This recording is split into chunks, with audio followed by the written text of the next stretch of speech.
അടുത്തതായിട്ട് ഞങ്ങളുടെ കടലാസിന്റെ സ്വന്തം അനിത. ഓരോ കഥയും അവിസ്മരണീയമാക്കി അവതരിപ്പിച്ചിട്ടുള്ള ആളാണ് അനിത. കടലാസിന്റെ തുടക്കം മുതൽ ഈ നിമിഷം വരെയും അതില് ഏറ്റവും കൂടുതൽ കോൺട്രിബ്യൂട്ട് ചെയ്തിട്ടുള്ള ആളും. ഞങ്ങളുടെ ഓരോ കഥ ഏകദേശം 260ഓളം കഥകൾ നമ്മൾ പോസ്റ്റ് ചെയ്തിട്ടുണ്ട് കടലാസ് ഫേസ്ബുക്ക് പേജിൽ. ഓരോ കഥയിലും അനിതയുടെ മാജിക്കൽ ടച്ച് ഉണ്ട്. അനിതയാണ് ഞങ്ങൾക്ക് വേണ്ടിയിട്ട് ആ കഥകളെല്ലാം നല്ല രീതിയിൽ എഡിറ്റ് ചെയ്ത് ഫേസ്ബുക്ക് പേജിലേക്ക് അപ്ലോഡ് ചെയ്യാൻ സഹായിച്ചിട്ടുള്ളത്. ഒരുപാടുണ്ട് അനിതയും ഞങ്ങളും തമ്മിലുള്ള ഒരു ഇന്ററാക്ഷന്റെ കഥകൾ പറയാനാണ്. കഥ കേൾക്കാനും പറയാനും ഒക്കെ ഒരുപാട് ഇഷ്ടപ്പെടുന്ന, കവിതകൾ ആസ്വദിക്കുന്ന, ഇടയ്ക്ക് ചെറിയ ചെറിയ കവിതകൾ എഴുതാറുമുണ്ട്, അത് അവതരിപ്പിക്കാറുമുണ്ട്. എന്തായാലും ഹിമാലയൻ താഴ്വരകളിൽ നിന്നുള്ള ഒരു നാടോടി കഥയുമായിട്ടാണ് അനിത ഇപ്രാവശ്യം നമ്മളുടെ ഇടയിലേക്ക് എത്തിയിട്ടുള്ളത്. ഒരു വൃദ്ധനായ വിറക് വെട്ടുകാരൻ ഗുറാഗ്. അയാൾക്കൊരു ദുർബല നിമിഷത്തിൽ തോന്നിയ ഒരു ആഗ്രഹം, കുറച്ചു കാലം കൂടി ഒന്ന് ഈ ഭൂമിയിൽ ജീവിച്ചിരുന്നെങ്കിലോ എന്ന്. എത്ര ചെറിയ ആഗ്രഹം അല്ലെ? ഇനി കേട്ടോളൂ ഗുറാഗ് പറ്റിച്ച പണി. അനിത പോകച്ചു.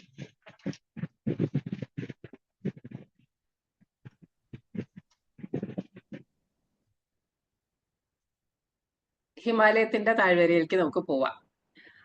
അവിടുത്തെ ഒരു വിറക് വെട്ടുകാരനായിരുന്നു വൃദ്ധനായ ഗുറാഗ്. വിറക് വെട്ടുകാരൻ മാത്രല്ല, മരം കൊണ്ട് നല്ല ഭംഗിയുള്ള പാവകളെ ഉണ്ടാക്കാനും അയാൾക്കറിയാമായിരുന്നു. ഇതൊക്കെ വിറ്റിട്ടാണ് ആൾ ജീവിക്കുന്നത്. പക്ഷേ പട്ടിണി മാറാനുള്ളതൊന്നും അതിൽ നിന്ന് കിട്ടാറുണ്ടായിരുന്നില്ല. ഒരു ദിവസം കാട്ടിൽ നിന്ന് വിറകൊക്കെ ചുമന്ന് വരുന്ന വഴിയില് സാധാരണത്തേലും കൂടുതൽ ക്ഷീണം തോന്നി ഗുറാഗിന്. ഈശ്വര, ഒന്ന് മരിച്ചാ മതിയായിരുന്നു എന്നറിയാതെ വായിൽ നിന്നൊന്ന് ഉറക്കെ പറഞ്ഞുപോയി ഗുറാഗ്. അത് പറഞ്ഞ വശം ആള് വായ പൊത്തി ചുറ്റും നോക്കി. കാരണം ഇന്നത്തെ പോലെയല്ല. മരണത്തെപ്പറ്റി നമ്മളൊന്ന് ഉറക്കെ സംസാരിച്ചാൽ, എനിക്ക് മരിച്ചാ മതിയായിരുന്നു എന്ന് ഉറക്കെ പറഞ്ഞാൽ ആ നിമിഷം മരണം എത്തി നമ്മളെയും കൊണ്ടങ്ങ് പോകും. ഗുറാഗ് അങ്ങനെ പറഞ്ഞെന്നേ ഉള്ളൂ, മരിക്കാൻ ആഗ്രഹം ഉണ്ടായിട്ടൊന്നുമല്ല. ഗുറാഗ് ചുറ്റും നോക്കി, ആരെയും കാണാനില്ല. സമാധാനത്തോടെ വിറക് കെട്ടും ചുമന്ന് വീണ്ടും നടന്ന് ഒരു 5-6 ചുവട് വെച്ച് പുഴയുടെ വക്കത്ത് എത്തിയപ്പോ അതാ അവിടെ നിൽക്കണു മരണം. മരണത്തിന്റെ മുഖത്ത് പ്രത്യേകിച്ച് ഇമോഷൻ ഒന്നുമില്ല, ഭാവമൊന്നുമില്ല. ഗുറാഗിനെ കണ്ട് നന്നാ നമുക്ക് പോവല്ലേ എന്ന മട്ടില് നിൽക്കുകയാണ്. ഗുറാഗിന് പോവണ്ട. ഗുറാഗ് ഉടനെ തന്നെ വിറക് കെട്ട് താഴെ ഇട്ട് മുട്ടുകുത്തി തൊഴുതങ്ങ് നിന്നു. എന്നെ ഇപ്പൊ കൊണ്ടുപോവണ്ട, അറിയാതെ വായിൽ നിന്ന് വന്നതാണ്, എനിക്ക് കുറച്ചു കാലം കൂടെ ജീവിച്ചിരുന്നാ കൊള്ളാവുന്നുണ്ട് എന്ന് ഗുറാഗ് മരണത്തിനോട് അപേക്ഷിച്ചു. എന്തുകൊണ്ടാന്നറിയില്ല, മരണം അതങ്ങ് സമ്മതിച്ചു. ശരി, ഞാനിപ്പോ പോവാം, പോയിട്ട് പിന്നെ വരാം എന്ന് പറഞ്ഞ് മരണം തിരിഞ്ഞ് പോകാൻ തുടങ്ങുന്ന സമയത്ത് ഗുറാഗിന് ശ്വാസം നേരെ വീണു. വേഗം ചാടി എണീറ്റു. അപ്പോ വേറൊരാഗ്രഹം, എന്നാണ് ഇനി എന്നെ കൊണ്ടുപോവാൻ വരിക? ഇനി എനിക്ക് എത്ര കാലം കൂടി ഉണ്ട്? ഗുറാഗ് ചോദിച്ചു.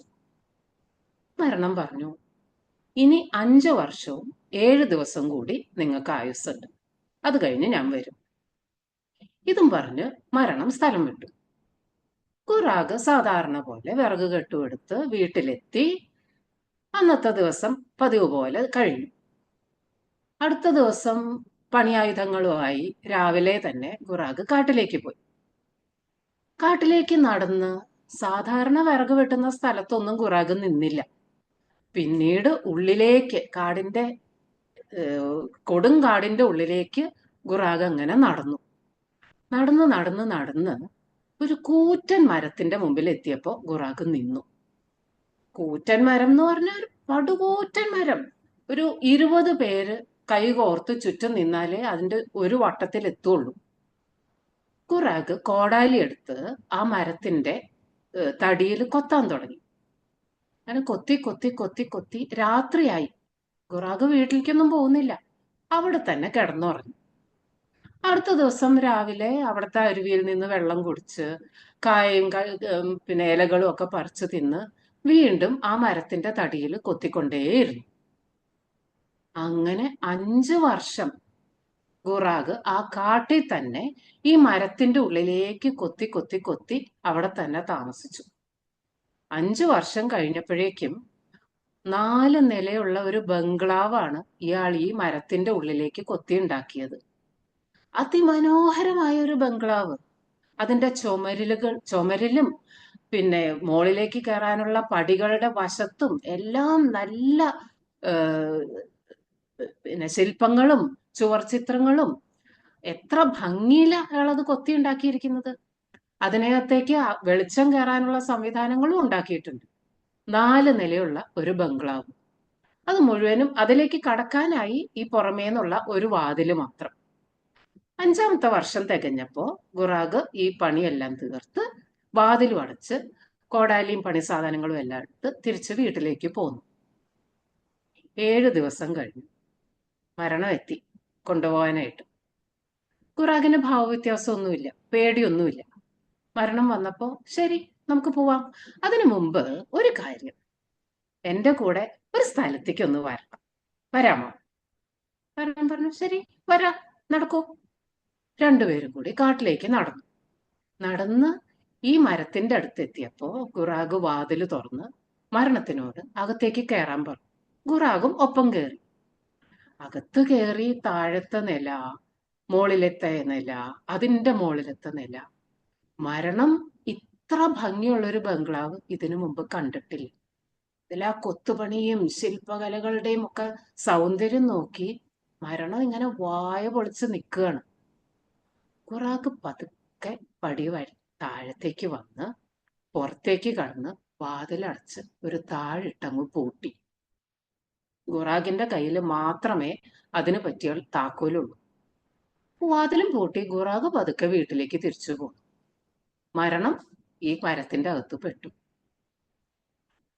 ദിവസങ്ങൾ കഴിഞ്ഞു, മാസങ്ങൾ കഴിഞ്ഞു, വർഷങ്ങൾ കഴിഞ്ഞു. മരണമില്ല, ആരും മരിക്കുന്നില്ല. ആ നാട്ടിലുള്ളവർ വേട്ടയാടി ജീവിക്കുന്ന ആൾക്കാരാ. ഒരു മൃഗത്തിനെയോ ഒരു പക്ഷിനെയോ കൊല്ലാൻ പറ്റുന്നില്ല. അസുഖം വരുന്ന ആൾക്കാർ മരിക്കുന്നില്ല. ഒന്നും മീനിനെ പോലും പിടിച്ച് തിന്നാൻ പറ്റാണ്ട് ആളുകൾ അവസാനം പുല്ലും ഇലയൊക്കെ പറിച്ച് തിന്നാൻ തുടങ്ങി. തണുപ്പുകാലം ആവുമ്പോ മരങ്ങളുടെ ഒക്കെ ഇല കൊഴിയും, പുല്ലെല്ലാം മഞ്ഞു മൂടി കിടക്കും. ഒന്നും കഴിക്കാൻ കിട്ടുന്നില്ല. വശം കെട്ട് നാട്ടുകാരെല്ലാരും കൂടി അവസാനം ദൈവത്തിനടുത്തെത്തി. ദൈവത്തിനടുത്തെത്തി കാര്യം പറഞ്ഞു. ദൈവം ഇങ്ങനെ ആലോചിച്ചു നോക്കി. അവസാനം മരണം പോയത് ഗുറാഗിനെ വിളിക്കാനാണ്. ദൈവത്തിന് കാര്യം പിടികിട്ടി. ആൾക്കാരെ പറഞ്ഞയച്ചു. സാരില്ല, ഞാൻ സമാധാനം ഉണ്ടാക്കാം, ആൾക്കാരോടൊക്കെ തിരിച്ചു പൊക്കോളാൻ പറഞ്ഞു. അത് കഴിഞ്ഞ് ദൈവം വേഷം മാറി ആ ഗ്രാമത്തിലെത്തി, ഗുറാഗിന്റെ വീട്ടിലെത്തി. ഗുറാഗിന്റെ അവസ്ഥ എന്താ? അസുഖം വന്ന് അനങ്ങാൻ പറ്റാണ്ട് ഒരു കട്ടിലില് കിടക്കുക. ഒരു ഗ്ലാസ് വെള്ളം എടുക്കാനായിട്ട് നിവൃത്തിയില്ല, ഭക്ഷണം കഴിക്കാൻ നിവൃത്തിയില്ല. എന്നാ മരിക്കുന്നുണ്ടോ? അതുമില്ല. മരിച്ചാ മതിയായിരുന്നു എന്ന് എത്ര ഉറക്കം വിളിച്ചു പറഞ്ഞാലും മരണത്തിന് വരാൻ കഴിയില്ല, പൂട്ടിയിട്ടിരിക്കല്ലേ. ദൈവം ചോദിച്ചു, ഇപ്പൊ സമാധാനമായല്ലോ, മതിയായില്ലേ? അപ്പൊ ഗുറാഗ് പറഞ്ഞു, ഞാൻ ഇങ്ങനെയൊന്നും വിചാരിച്ചിട്ടല്ല. നമുക്ക് സമാധാനം ഉണ്ടാക്കണ്ടേ, എന്നാ വരൂ. ദൈവം ഗുറാഗിനെ എടുത്ത് എണീപ്പിച്ച് രണ്ടുപേരും കൂടെ കാട്ടിലേക്ക് നടന്ന് മരത്തിനടുത്തെത്തി. ആ വാതില് തുറന്ന വശം മരണം പുറത്തു വന്നു. മരണം വന്നതും ഗുറാഗ് അവിടെ മരിച്ചു വീണു. ദൈവം മരണത്തെ നോക്കി. ദൈവം ഇങ്ങനെ ചിന്തിച്ചു, ഇതെന്താ ഇങ്ങനെ പറ്റിയെന്നറിയാമോ? നിന്നെ എല്ലാവർക്കും കാണാം. അതുമാത്രല്ല, നിന്നെ വിളിക്കുമ്പോഴത്തേക്കും നീ അവിടെ എത്തുകയും ചെയ്യുന്നുണ്ട്. അത് ശരിയാവില്ല. ഇനി നമുക്ക് അങ്ങനെ വേണ്ട. നിന്നെ ആരും കാണുകയും വേണ്ട, നിന്നെ വിളിക്കുമ്പോഴേക്കും നീ ആരുടെ അടുത്തും ചെല്ലുകയും വേണ്ട. എന്താ, അങ്ങനെ ആവുകയല്ലേ? മരണം അത് സമ്മതിച്ചു. അതിനുശേഷമാണത്രേ നമ്മളിങ്ങനെ മരിച്ചാ മതിയായിരുന്നു എന്ന് എത്ര പറഞ്ഞാലും ഒരാളും മരിക്കാണ്ടായതും മരണത്തെ നമുക്ക് കാണാൻ പറ്റാണ്ടായതും. ഗുറാഗ് പറ്റിച്ച പണി. എന്താ വേണ്ടേ അല്ലേ? അത്രേ ഉള്ളൂ.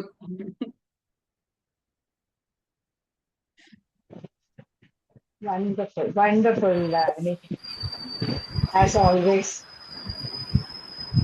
open for interaction. എല്ലാവർക്കും സംസാരിക്കാം.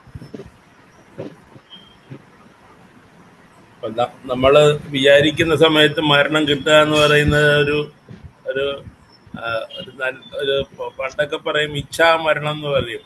നമ്മൾ വിചാരിക്കുമ്പോൾ മരണം നമ്മുടെ അടുക്കലെത്തും എന്ന് സാധിക്കുന്നവരുണ്ടെന്ന് കേട്ടിട്ടുണ്ട്. അപ്പൊ ഇതിലിപ്പം മരണം റാൻഡമായിട്ട് പിക്കപ്പ് ചെയ്ത് വരികയാണ്. അപ്പോൾ അതാണ് ഈ കഥയിൽ നിന്ന് മനസ്സിലാകുന്നത്. There was A time when you could choose your time of mode of death and mode of time of death, but now you are helpless. He will visit you anytime without invitation, without warning. അതെ അതെ, ഇത് പണ്ട് സ്കൂളിൽ ഒരു കവിത പഠിച്ചിട്ടുണ്ട്, കാലനില്ലാത്ത കാലം എന്ന് പറഞ്ഞ്. അതെ അതെ, അത് ഓർമ്മ വന്നു. ഇത് ഈ കഥ പഴയ ഒരു ബാലരമയില് വായിച്ചതാണ്, VK രാധാകൃഷ്ണൻ എഴുതിയത്. അപ്പൊ ആ കാലനില്ലാത്ത കാലത്തില് അത് കുഞ്ചൻ നമ്പ്യാരുടെ കവിതയാണ്. വളരെ മുത്തച്ഛൻ മുതുക്കന്റെ മുത്തച്ഛൻ ഇരിക്കുന്നു. കണ്ണു കാണാത്തവർ, പിന്നെ കാത് കേൾക്കാത്തവർ, കിണ്ണനേക്കാൾ മിനുപ്പുള്ള കഷണ്ടിക്കാരേറെയുണ്ട്. ആ കഥ ഓർമ്മ വന്നപ്പോ ഇതൊന്ന് പറയാമെന്ന് വിചാരിച്ചതാണ്. ഈ പറഞ്ഞ പോലെ മരണം പണ്ട് നമുക്ക് ആഗ്രഹിച്ചു വന്നിരുന്നതാണ്, ഇപ്പൊ അത് നിവർത്തിയില്ല. പണ്ട് വയസ്സനുസരിച്ചിട്ടായിരുന്നു വിളിക്കുക എന്ന് കേട്ടിട്ടുണ്ട്. പിന്നെ എന്തോ ഒരു ആവശ്യം പറഞ്ഞപ്പോഴാണ് മരണം പറഞ്ഞത്, ശരി നീ പറയുന്ന പോലെ ചെയ്യാം, പക്ഷെ ഇനി ഞാൻ ഏജിനനുസരിച്ച് വിളിക്കില്ല, ഞാൻ റാൻഡമായിട്ട് വിളിക്കുമെന്ന്. പിന്നെ ഇതൊരു നാടോടി കഥയിലൂടെ എങ്ങനെ മരണം ഇല്ലാത്ത ഒരവസ്ഥയും അത് കുട്ടികൾക്ക് അറിയണ്ടേ, അവരാലോചിക്കില്ലല്ലോ. നമ്മളെല്ലാവരും മരണത്തെ പറ്റിയിട്ട് അതിന്റെ ഭീകരവശം മാത്രമേ എല്ലാവരും സംസാരിച്ച് കേൾക്കണുള്ളൂ.